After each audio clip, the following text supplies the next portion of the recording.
Subscription کے button کو دبائیے اور ساتھ بیل آئیکن پر کلک کیجیے تاکہ آپ کو تمام ویڈیو فوراً مل سکیں۔ اس ویڈیو پسند آنے کی صورت میں اسے لائک، کمنٹ اور شیئر کرنا مت بھولیں۔ ابو داؤد تھوڑی دور جا کر سوچ میں پڑ گیا اور اس کی رفتار کم ہونے لگی۔ بدر بن مغیرہ کی باتوں سے اسے یقین ہو چکا تھا کہ اس کی دعوت پر حملہ کرنے والوں کی تباہی یقینی ہے، اس لیے روشنی جلانے یا بجھانے سے کوئی فرق نہیں پڑے گا۔ اس کے ساتھ ہی اس کے دل میں یہ خدشہ پیدا ہوا کہ کہیں حملہ آوروں کے ساتھ اس کو نوکر بھی نہ ہو جسے اس نے سرحد کے گورنر کے پاس بھیجا تھا۔ بظاہر اس بات کا امکان بہت کم تھا، تاہم اسے تشویش تھی، اور اس سے زیادہ تشویش اسے اس بات کی تھی کہ کہیں حملہ آور فوج کا سپہ سالار گرفتار ہونے پر بدر بن مغیرہ کے سامنے اس کا بانڈا نہ پھوڑ دے۔ اس مرحلہ پر وہ اپنے دل کو یہ کہہ کر تسلی دے رہا تھا کہ سرحد کی گورنر نے اسے فریڈینڈ کا خاص آدمی سمجھ کر اس کی ہدایات پر ضرور عمل کیا ہوگا اور کسی فوجی عہدیدار پر اس کا راز افشا نہیں کیا ہوگا۔ وہ ہر قدم پر طرح طرح کے خدشات محسوس کرتا اور انہیں جٹلاتا اپنے کمرے کے قریب پہنچا تو ایک نئے خیال نے اس کے جسم پر کپ کپی طاری کر دی۔ اس نے سوچا کہ یہ ممکن نہیں کہ سرحد کا گورنر شہرت اور ناموری کے شوق میں خود ہی اس فوج کے ساتھ چلا آیا ہو اور وہ گرفتار ہونے کے بعد بدر بن مغیرہ اور الوغل کے سامنے یہ کہہ دے کہ تمہارا مجرم میں نہیں ہوں، ابو داؤد ہے جس نے مجھے اس قلعہ پر حملہ کرنے کی دعوت دی ہے۔ وہ انتہائی پریشانی کی حالت میں اپنے بچاؤ کے مختلف طریقے سوچ رہا تھا کہ اسے کسی کی ہلکی سی چیخ سنائی دی۔ وہ جلدی سے دروازہ کھول کر اپنے کمرے میں داخل ہوا۔ ساتھ والے کمرے سے ایک اور چیخ کے بعد کسی کے گرنے کی آواز آئی۔ اتنی دیر میں وہ عقبی کمرے میں داخل ہو چکا تھا۔ ایک لمحہ کے لیے اس کا خون منجمد ہو کر رہ گیا۔ اینجلا اور میریا فرش پر بے ہوش پڑی تھی۔ اینجلا کے سینے میں ایک تیر پیوست تھا، ربیہ سکتے کی عالم میں اس کے قریب کھڑی تھی۔ ابو داؤد نے انتہائی پریشانی کی عالم میں ربیہ کی طرف دیکھا اور اس نے اضطراری حالت میں دریچوں کی طرف اشارہ کیا۔ ابو داؤد نے شمع اٹھا کر ایک طرف پھینکتے ہوئے کھڑکیاں بند کر دیں اور اینجلا اور میریا کی طرف متوجہ ہوا۔ میریا، اینجلا، اس نے دونوں کو یکے بعد دیگرے جھنجھوڑتے ہوئے کہا۔ اینجلا نے کراہتے ہوئے آنکھیں کھول دیں لیکن میریا بے ہوش تھی۔ ابا جان، طبیب کو بلا لیجیے، اینجلا زخمی ہے اور امی جان صدمے سے بے ہوش ہو گئی ہیں۔ اینجلا دریچے کے سامنے سے گزر رہی تھی کہ باہر سے کسی نے تیر چلا دیا۔ اب جلدی کریں، اینجلا کا خون بہہ رہا ہے۔ ابو داؤد اٹھ کر بھاگتا ہوا باہر نکل گیا۔ تھوڑی دیر بعد ابو داؤد کے ساتھ بدر بن مغیرہ اور بشیر بن حسن کمرے میں داخل ہوئے۔ بشیر نے اینجلا اور میریا پر ایک سرسری نظر ڈالنے کے بعد دونوں کو یکے بعد دیگرے اٹھا کر ان کے بستروں پر لٹا دیا۔ اتنی دیر میں ایک نوکر اس کے دواؤں کا تھیلا لے کر پہنچ گیا۔ بشیر نے تھیلا کھول کر ایک شیشی نکالی اور دوا کے چند قطرے اپنے رومال پر چھڑک کر ابو داؤد کے ہاتھ میں دیتے ہوئے کہا، آپ اپنی بیوی کو یہ دوائی سنگھا دیجیے، وہ ابھی ہوش میں آ جائے گی۔ اس کے بعد وہ اینجلا کی طرف متوجہ ہوا۔ وہ پھٹی پھٹی آنکھوں سے اس کی طرف دیکھ رہی تھی۔ بشیر بن حسن نے زخم کا جائزہ لینے کے بعد تیر کی طرف ہاتھ بڑھایا۔ اینجلا دونوں ہاتھوں سے اس کا ہاتھ پکڑ کر چلانے لگی، نہیں نہیں۔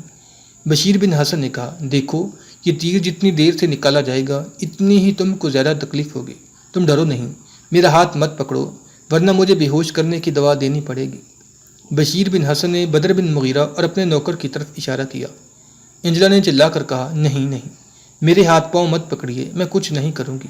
بشیر نے کہا، میرا پہلے ہی خیال تھا کہ تم بہادر لڑکی ہو، صرف ایک لمحہ کے لیے آنکھیں بند کر لو، گھبراؤ نہیں۔ لیکن اینجلا اطاعت، محبت اور عقیدت بھری نگاہوں سے اس کی طرف دیکھتی رہی۔ اب کہ بشیر بن حسن نے تیر کی طرف ہاتھ بڑھایا تو اس نے کوئی مزاحمت نہ کی۔ اس نے اپنے ہونٹ بھینچ لیے اور ایک ہلکی سی جھرجھری کے بعد بے اختیار اس کے ہاتھ زخم کی طرف بڑھے، لیکن بشیر کے ہاتھ کی ایک ہی جنبش میں تیر زخم سے باہر آ چکا تھا۔ بشیر بن حسن نے اطمینان کا سانس لیتے ہوئے کہا، زخم زیادہ گہرا نہیں، انشاءاللہ بہت جلد آرام آ جائے گا۔ اس اثناء میں میریا کو ہوش آ چکا تھا۔ اس نے ایک لمحہ کے لیے آنکھیں کھولنے کے بعد پھر بند کر لیں اور پھر چیخ مار کر اپنے بستر سے اٹھی۔ میری بیٹی، میری اینجلا کہتی ہوئی اینجلا کے بستر کی طرف بھاگی۔ اینجلا، تم ٹھیک ہو نا؟ میری بیٹی بچ جائے گی نا؟ بتائیے، خدا کے لیے بتائیے۔ وہ نیم دیوانگی کی حالت میں بشیر بن حسن کو بازو سے پکڑ کر جھنجھوڑ رہی تھی۔ بشیر بن حسن نے کہا، دیکھیے، مجھے پٹی باندھنے دیجیے، آپ کی یہ ہمدردی اس کی تکلیف میں اضافہ کر رہی ہے۔ بشیر بن حسن کو چھوڑ کر میریا بدر بن مغیرہ کی طرف متوجہ ہوئی، خدا کے لیے میری لڑکی کی جان بچائیے۔ ابو داؤد نے آگے بڑھ کر میریا کا بازو پکڑ لیا اور اسے کھینچ کر زبردستی بستر پر لٹاتے ہوئے کہا، میریا دیوانی نہ بنو، صبر سے کام لو، اینجلا بہت جلد تندرست ہو جائے گی، زخم بہت معمولی ہے۔ میریا نے چلا کر کہا، تمہارے سینے میں دل نہیں، پتھر ہے، اینجلا زندہ رہے یا مر جائے تمہیں اس سے کیا، تمہیں تو گھرنا تھا۔ میریا غرناطہ تک کہہ کر رک گئی۔ ابو داؤد نے محسوس کیا کہ قضا کا ہاتھ اس کے گلے تک پہنچ کر رک گیا ہے۔ وہ سراپا التجا بن کر اپنی بیوی کی طرف دیکھ رہا تھا اور میریا کی نگاہیں یہ ظاہر کرنے لگیں کہ وہ اس خطرناک موضوع پر مزید روشنی نہیں ڈالے گی تو ابو داؤد نے بلند آواز میں کہا، ہاں مجھے غرناطہ کی فکر ہے۔ غرناطہ کو ایسے وحشیوں کی یلغار سے بچانا ہر مسلمان کا فرض ہے جو لڑکیوں پر تیر چلانے میں بھی شرم محسوس نہیں کرتے، اور انجلا کے زخمی ہونے کا میرے غرناطہ جانے کے ساتھ کوئی تعلق نہیں۔ تمہیں یہ تو معلوم ہونا چاہیے تھا کہ جب باہر سے حملے کا خطرہ ہو تو روشن کمرے کی کھڑکیاں کھولی نہیں جاتیں، اور تم سے یہ بھی نہ ہو سکا کہ تم انجلا کو کھڑکی کے سامنے کھڑی ہونے سے منع کر دو۔ اور ربیہ، تم تو ایک عقل مند لڑکی ہو، تم نے ہی انجلا کو منع کر دیا ہوتا۔ ربیہ نے مرجائی ہوئی آواز میں کہا، ابا جان، انجلا میرے ساتھ باتیں کر رہی تھی۔ میرے بستر سے اٹھ کر یہ اپنے بستر کی طرف جا رہی تھی کہ اسے کھڑکی میں سے تیر آ لگا۔ ابو داؤد کی تمام شاطرانہ صلاحیتیں سمٹ کر اس کی آنکھوں میں آ چکی تھیں۔ میریا کو اس کی آنکھوں کی ایک خوفناک چمک اکثر مرعوب کر دیا کرتی تھی۔ وہ خاموش تھی، لیکن یہ واقعہ معمولی نہ تھا۔ وہ اپنی سہمی ہوئی آنکھوں سے یہ کہہ رہی تھی کہ میری یہ بات ابھی ختم نہیں ہوئی، میں صرف میدان خالی ہونے کا انتظار کر رہی ہوں۔ جس انہماک کے ساتھ بشیر بن حسن انجلا کے زخم کی مرہم پٹی کر رہا تھا، اس سے کہیں زیادہ گہری توجہ کے ساتھ ابو داؤد اپنی بیوی کی طرف دیکھ رہا تھا۔ بدر بن مغیرہ نے اس کارروائی کے دوران میں چند بار ربیہ کی طرف دیکھا۔ وہ ابھی تک سراسیمگی کی حالت میں انجلا کی بستر کے قریب کھڑی تھی، اور انجلا کے زخمی ہونے سے زیادہ وہ اس بات سے متاثر تھی کہ دشمن کے اچانک حملے کے باوجود بدر یا بشیر کے چہرے پر ذرا برابر خوف یا اضطراب نہ تھا۔ اس نے جھجکتے ہوئے دبی آواز میں کہا، معلوم ہوتا ہے کہ یہ قلعہ دشمن کے تیروں کی زد میں آ چکا ہے۔ بدر بن مغیرہ خود اس سے کچھ کہنے کے لیے بے قرار تھا۔ ربیہ کی آواز نے اسے فوراً متوجہ کر لیا اور اس نے تسلی آمیز لہجے میں کہا، معلوم ہوتا ہے کہ دشمن کا کوئی بھٹکا ہوا سپاہی رات کی تاریکی سے فائدہ اٹھا کر یہاں تک آ پہنچا اور اپنی موت کو یقینی سمجھ کر اس نے اس طرف تیر چلا دیا۔ اگر وہ اب تک مارا نہیں جا چکا تو گرفتار ضرور ہو چکا ہوگا۔ تھوڑی دیر پہلے مجھے اطلاع ملی تھی کہ دشمن کے سواروں کی ایک ٹولی قلعے کے قریب دیکھی گئی ہے۔ ممکن ہے کہ یہ انہی میں سے ایک ہو۔ مجھے آپ کی بہن کے زخمی ہونے کا بہت افسوس ہے۔ اگر میری طرف سے تھوڑی سی کوتاہی نہ ہوتی اور میں بروقت آپ کے کمرے کی کھڑکیاں بند کروا دیتا تو شاید یہ حادثہ پیش نہ آتا۔ آپ بیٹھ جائیں، گھبرائیں نہیں، آپ کی بہن بہت جلد ٹھیک ہو جائیں گی۔ ربیہ چند قدم پیچھے ہٹ کر اپنے بستر پر بیٹھ گئی۔ بدر نے بشیر کی طرف متوجہ ہو کر کہا، میں ذرا مہمانوں کو تسلی دے آؤں۔ بشیر نے کہا، بس میں بھی قریباً فارغ ہو چکا ہوں، اب صرف انہیں دوا پلانی ہے۔ کمرے سے نکلتے وقت بدر بن مغیرہ ربیہ کی بستر کے قریب رکا اور دبی زبان میں بولا، آج کی فتح ایک شریف خاتون کے خواب کی تعبیر ہے۔ اگر اجازت ہو تو بادشاہ کے بھائی کے سامنے اس کا نام ظاہر کر دوں۔ ربیہ نے گھبرا کر پہلے کمرے کے دوسرے کونے میں اپنے ماں باپ اور پھر ملتجی نگاہوں سے بدر بن مغیرہ کی طرف دیکھا اور گھٹی ہوئی آواز میں کہا، نہیں، خدا کے لیے نہیں۔ پھر وہ اپنے باپ کی طرف دیکھنے لگی، جو دنیا و مافیا سے بے خبر میریا کی طرف اس طرح دیکھ رہا تھا جیسے سانپ اپنے شکار کی طرف دیکھ رہا ہو۔ بدر نے کہا، تو مجھے الزغل کے سامنے جھوٹ بولنا پڑے گا۔ مجھے اس غیر متوقع حملے کے لیے اتنی بڑی تیاری کی کوئی اور وجہ بتانی پڑے گی۔ ربیہ نے قدر جرت سے کام لیتے ہوئے آنکھیں اوپر اٹھائیں اور اس کے منہ سے بے اختیار نکل گیا، میرا خواب صرف آپ کے لیے تھا۔ اس ایک فکرے میں ربیہ نے تمام وہ رنگین داستانیں بیان کر دیں جو ابتداء آفرینش سے ہوا کی بیٹیاں فرزندان آدم کو سناتی چلی آئی ہیں۔ بولتے وقت اسے ان الفاظ کی گہرائیوں کا اندازہ نہ تھا، لیکن دل کو لطیف اور خوشگوار دھڑکنوں نے اسے فوراً آگاہ کر دیا کہ وہ ایک بہت بڑی چھلانگ لگا چکی ہے۔ اس کی آنکھیں جھک گئیں، اس کا چہرہ حیا سے تمتما اٹھا۔ بدر جا چکا تھا، لیکن وہ یہی محسوس کر رہی تھی کہ وہ ابھی تک اس کے سامنے کھڑا اس کی طرف گور رہا ہے، اور صرف وہی نہیں، کمرے کی ہر شے اس کی طرف گور رہی ہے۔ اپنے رگوپے میں ایک ارتعاش محسوس کرتے ہوئے وہ بستر سے اٹھی اور انجلا کے بستر کے قریب آ کھڑی ہوئی۔ بشیر بن حسن نے پیالی میں دوا ڈالی تو اس نے کہا، لائیے میں پلا دیتی ہوں۔ بشیر بن حسن اور اس کا نوکر باہر جانے لگے تو ابو داؤد نے کہا، ٹھہریے، میں بھی آپ کے ساتھ چلتا ہوں۔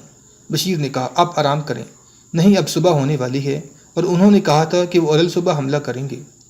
اگرچہ میری تربیت سپاہیانہ نہیں، لیکن میرے جیسے آدمی کو سرحدی عقاب کی قیادت میں لڑنے کا موقع بار بار نہیں ملے گا۔ اگر میں نیزی اور تلوار کا صحیح استعمال نہ کر سکوں تو کم از کم قیدیوں کو گننے میں آپ کے ضرور کام آ سکوں گا۔ بشیر نے کہا، میرے خیال میں ابھی ان کے جانے میں کچھ دیر ہے، آپ اتنی دیر بچوں کا دل بہلائیں، میں آپ کو وقت پر بلا لوں گا۔ اتنی دیر میں الزغل کی صحبت میں بیٹھوں گا، ایسے لوگوں کی صحبت میں بیٹھنا بار بار نصیب نہیں ہوتا۔ دراصل ابو داؤد الزغل کی صحبت میں بیٹھنے سے زیادہ اپنی بیوی کی قہر آلود نگاہوں سے دور رہنا چاہتا تھا۔ اسے یقین تھا کہ وہ کمرہ خالی ہونے کا انتظار کر رہی ہے اور اس کے بعد قتلہ کی عام و فہم زبان کے تیروں کی بارش رکنے کا نام نہیں لے گی۔ میریا نے نگاہوں کے جال بچھائے، لیکن جب وہ اٹھ کر چل ہی پڑا تو اس نے کہا، تمہیں انجلا کا بھی خیال نہیں؟ وہ زخم سے کرا رہی ہے اور تمہیں سیر کا شوق چرایا ہے۔ انجلا بھی اپنی ماں کی طبیعت سے اچھی طرح واقف تھی۔ وہ اس کی نگاہوں میں آنے والے طوفان کی ابتدائی جھونکیں دیکھ چکی تھی۔ اس نے کہا، ابا جان آپ جائیں، میں بالکل ٹھیک ہوں۔ ابو داؤد نے اطمینان کا سانس لیتے ہوئے کہا، ربیہ بیٹی، تم اندر سے دونوں کمروں کے دروازے بند کر لو۔ بشیر بن حسن نے کہا، دروازے بند کرنے کی ضرورت نہیں، برآمدے میں کافی سپاہی گشت لگا رہے ہیں، میں انہیں ہدایت کر جاتا ہوں۔ اگر کسی چیز کی ضرورت ہو تو یہ اندر سے آواز دے دیں۔ ہاں، کھڑکیاں ضرور بند کر لیں اور تسلی رکھیں کہ حملہ آوروں کے قلعے تک پہنچنے کا کوئی امکان نہیں، انہیں بہت دور روکا جا چکا ہے۔ ابو داؤد چلا گیا تو میریا ربیہ کی طرف بھوکے بھیڑیے کی طرح دیکھنے لگی۔ انجلا فوراً صورتحال کی نزاکت بھانپ گئی اور اس نے کراہتے ہوئے کہا، ربیہ ذرا میرا سر دبا دو، مجھے درد ہو رہا ہے۔ ربیہ اٹھ کر اس کے سرہانے بیٹھ گئی تو میریا بھی اٹھ کر انجلا کے بستر کے قریب پہنچی اور کہنے لگی، میری بیٹی کہاں ہوتا ہے تمہیں درد؟ اور پھر ربیہ کو بازو سے پکڑتے ہوئے جھنجھوڑ کر بولی، جاؤ تم۔ انجلا نے کہا، نہیں نہیں امی جان، ربیہ ایک دعا پڑھتی ہے جس سے میرا سر درد ٹھیک ہو جاتا ہے۔ ممتا نے فوراً ہتھیار ڈال دیے۔ میریا نے ملتجی ہو کر کہا، بیٹی ربیہ، تمہاری دعا میں اثر ہے، دعا کرو انجلا کا زخم اچھا ہو جائے، میں تمہارا احسان نہیں بھولوں گی۔ ربیہ ایسے الفاظ سے فوراً نرم ہو جایا کرتی تھی۔ اس نے کہا، امی جان، کہ انجلا کے لیے دعا کرنا بھی آپ پر احسان ہے کہ انجلا میری بہن نہیں؟ ربیہ تم فرشتہ ہو، اچھا بیٹھ جاؤ اپنی بہن کے پاس، اس نے ایک طرف سمٹتے ہوئے کہا۔ انجلا نے کہا، امی جان آپ آرام کریں، بیٹی جب تک تم تندرست نہیں ہو جاتی مجھے آرام کہاں؟ نہیں امی آپ جائیں، میں بالکل ٹھیک ہوں۔ میریا نے کہا، میں جانتی ہوں کہ تم اپنی بہن کے ساتھ پھر کوئی نہ ختم ہونے والی داستان شروع کرنا چاہتی ہو۔ ربیہ نے کہا، امی جان آپ سو جائیں، وہ کہتے تھے کہ یہ قلعہ بالکل محفوظ ہے۔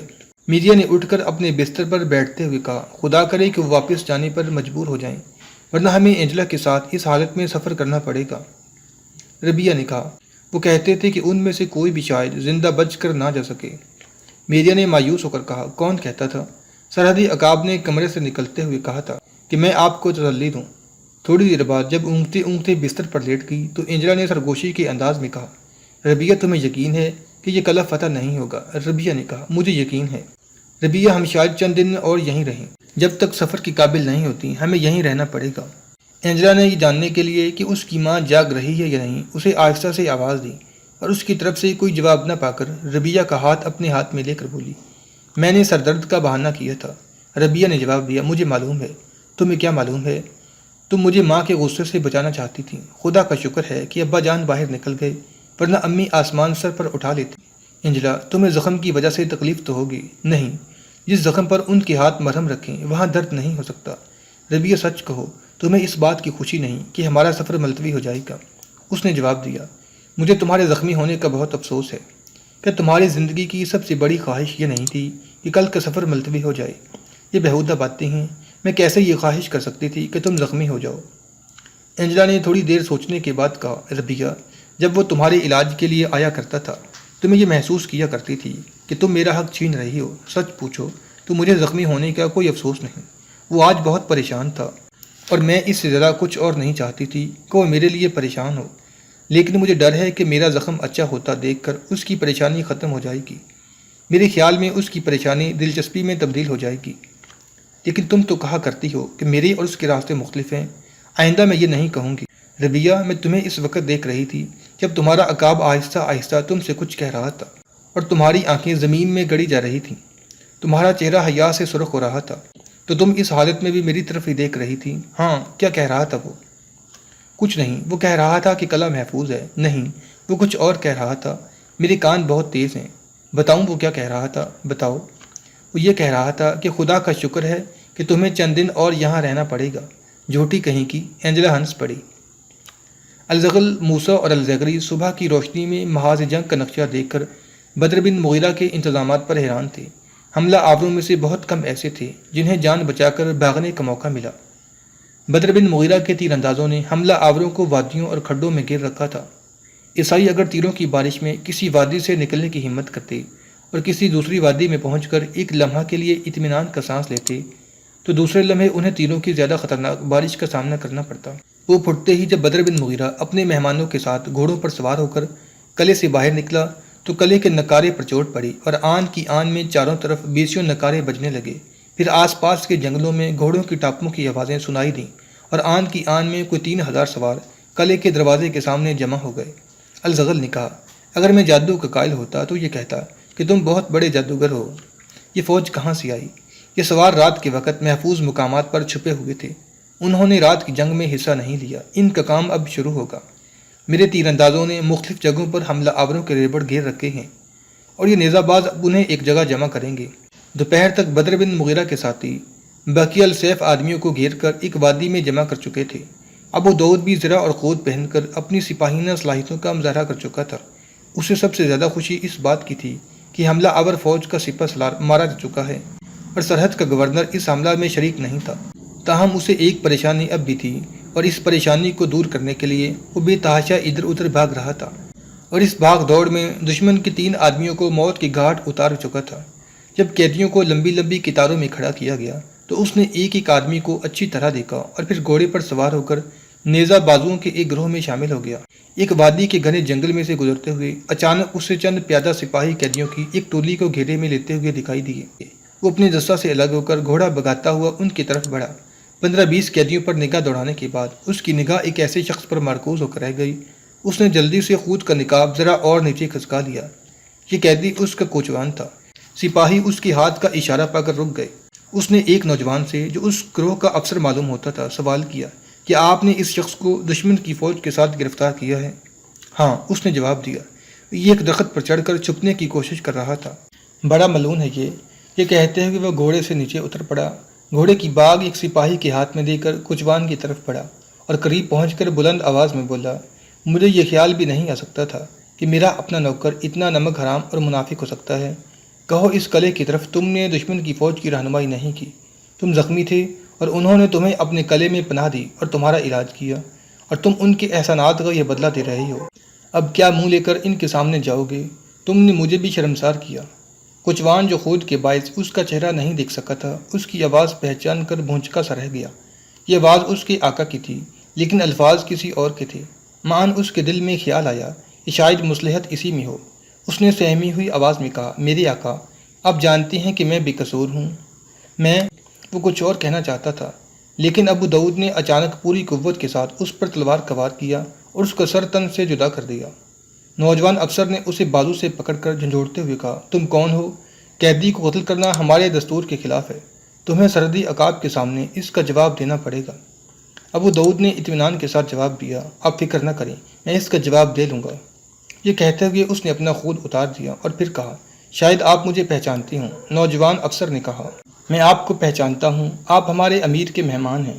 میں یہ بھی محسوس کرتا ہوں کہ آپ نے اس شخص کو کسی معقول وجہ کے بغیر قتل نہیں کیا ہوگا، لیکن اس وقت وہ جنگی قیدی